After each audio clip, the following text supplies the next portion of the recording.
Demi perpisahan sempurna dengan Paris Saint-Germain, mampukah Kylian Mbappe rengkuh trofi Liga Champions musim ini? Kontrak penyerang Prancis itu habis pada akhir musim dan diperkirakan akan bergabung dengan Real Madrid dengan status bebas transfer. Apakah ini masalahnya? Apakah ini kesempatan terakhir Kylian Mbappe untuk mewujudkan impian terbesarnya, membawa Paris Saint-Germain meraih gelar Liga Champions pertamanya? Tentu saja, belum dapat dipastikan. Jalannya sudah jelas bagi Mbappe untuk akhirnya bergabung ke Real Madrid dengan status bebas transfer musim panas ini. Tetapi ceritanya serupa seperti pada tahun 2022 dan dia akhirnya bertahan di Paris Saint-Germain. Bukan sebuah kejutan besar melihat pemain Prancis itu kembali berubah pikiran, terutama karena kita melihat semakin banyak laporan bahwa pihak Mbappe kecewa dengan paket penawaran yang telah disusun oleh Florentino Perez. Meski gagasan PSG kehilangan pemain terbaik di dunia secara cuma-cuma dulunya dianggap mustahil, kini hal itu tampak mungkin terjadi. Lantas bagaimana peluang Mbappe mengucapkan selamat tinggal kepada klub kampung halamannya dengan kado perpisahan yang sempurna?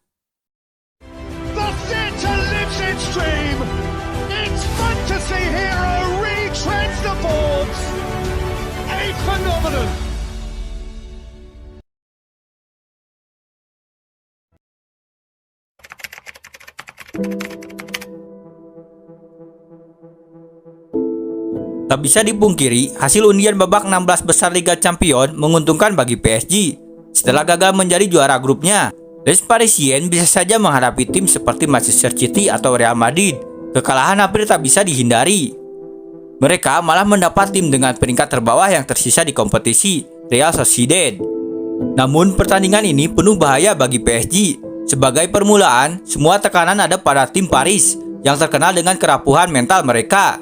Sebuah klub yang terobsesi dengan superstar yang identik dengan ledakan spektakuler. Baru pekan ini, Buffon secara mengejutkan menyatakan bahwa PSG sebenarnya memiliki terlalu banyak talenta kelas dunia di tim. Saya datang dari Juventus yang sudah memiliki pemain-pemain kuat.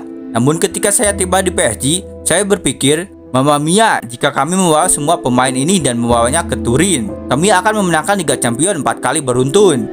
Tapi seperti semua hal, ada pro dan kontra. Pemain seperti Mbappe, Marco Verratti, Neymar, Thiago Silva, dan Marquinhos luar biasa. Tapi saya bertanya-tanya bagaimana mereka tak bisa memenangkan Liga Champions. Karena rasanya mustahil.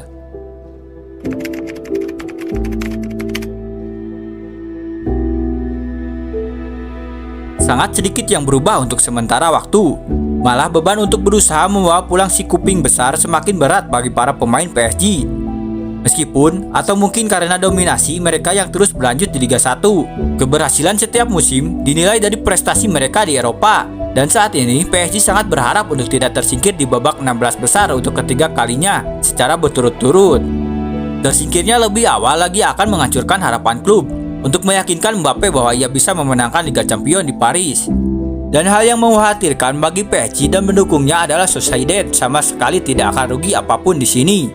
Bagaimanapun, mereka telah mengukir sejarah dengan mencapai babak gugur Liga Champions untuk kedua kalinya, yang berarti ini adalah pertandingan yang imbang. Dan tentu saja sebuah tantangan yang patut mereka nikmati, seperti yang dikatakan manajer Imanol. Bayangkan gelombang kejutan yang akan terjadi saat kami menyingkirkan PSG. Jika kami berhasil bermain seperti saat melawan Inter, yang gagal mengalahkan kami di kandang atau di tandang. Lalu mengapa kita tidak bisa melakukan itu lagi saat melawan tim Paris?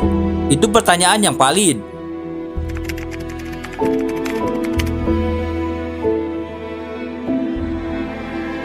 La Real tidak memiliki catatan gol yang banyak. Bahkan jika Takefusa Kubo adalah talenta yang menarik, dan skuad kecil mereka telah mencapai titik puncaknya.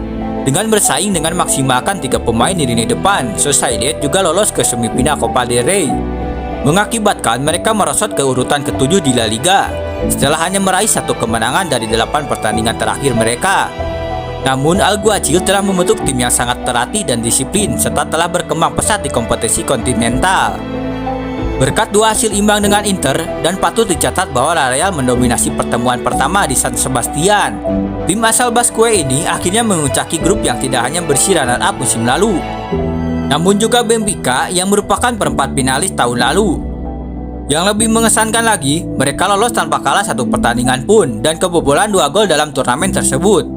Maka jelaslah bahwa strategi Sociedad di Paris hari Rabu adalah mengandalkan gelandang luar biasa mereka, Martin Zubimendi dan Michael Merino untuk mengganggu penguasaan bola PSG dan melindungi 4 bek yang dipimpin dengan sangat baik oleh Igor Zubeldia musim ini.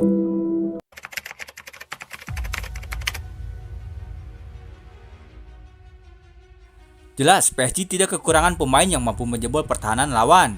Meski meninggalkan Mbappe di bangku cadangan, sepanjang kemenangan Liga 1 atas Lille, manajer Luis Enrique masih bisa menurunkan Randal Kolo Ousmane Dembele dan Gonzalo Ramos, 3 penyerang yang dibeli dengan total 195 juta euro musim panas lalu. Sementara Bradley Barcola yang didatangkan senilai 45 juta euro dari Lyon, dimasukkan sebagai pemain pengganti di babak kedua. Namun seperti yang disinggung Buffon, masalah di PSG adalah mendapatkan hasil maksimal dari skuadnya, dan Luis Enrique belum menyelesaikan dilema tersebut. Ahli taktik asal Spanyol itu semakin kesal dengan pertanyaan tentang performa Ramos dan Kolo Muani yang naik turun. Sementara Dembele yang hampir tak bisa kontribusi gol tanpa gol atau assist di Liga Champions musim ini menjadi perbincangan miring saat ini. Perlu juga diingat bahwa PSG lolos ke babak 16 besar hanya karena mereka diuntungkan oleh keputusan handsball yang menggelikan di kandang melawan Newcastle yang membuat Mbappe menggeser AC Milan dari posisi kedua di grup F karena catatan head to head. Les Parisiens pun hanya memenangkan 2 dari 6 pertandingan mereka.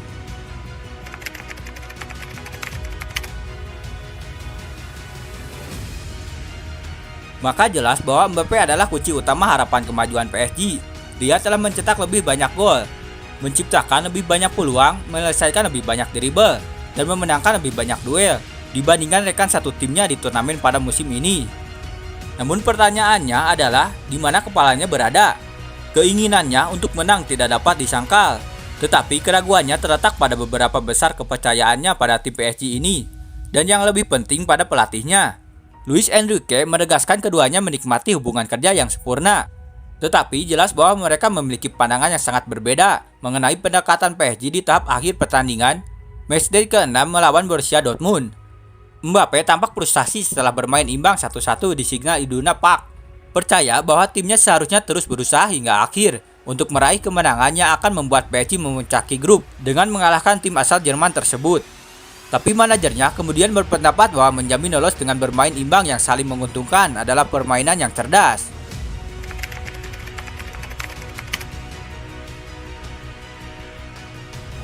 Lalu ada masalah posisi. Luis Enrique menegaskan bahwa Mbappe bebas bermain kapanpun dia mau. Namun dia berulang kali memanfaatkannya untuk menjadi ujung tombak serangan. Hal ini tentu terbukti efektif dengan Mbappe telah mencetak 30 gol dalam 29 penampilan di semua kompetisi musim ini.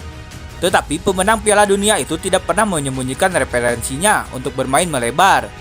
Jika dia ingin bermain lebih ke tengah, dia lebih suka bermain dengan penyerang tengah tradisional seperti Olivier Giroud daripada memimpin lini depan. Di tengah ketidakpastian, inilah Mbappe harus menemukan cara untuk membawa PSG ke perempat final Liga Champions. Ada yang berpendapat bahwa hal ini pernah terjadi di Paris, namun ada keuntungan tambahan dalam upaya terbaru mereka untuk menaklukkan Eropa ini. PSG bisa dibilang tidak pernah berada dalam posisi genting seperti itu. Rasanya kita tidak hanya akan menyaksikan akhir dari mimpi Mbappe, tetapi juga sebuah era dan mungkin bahkan keseluruhan proyek PSG juga.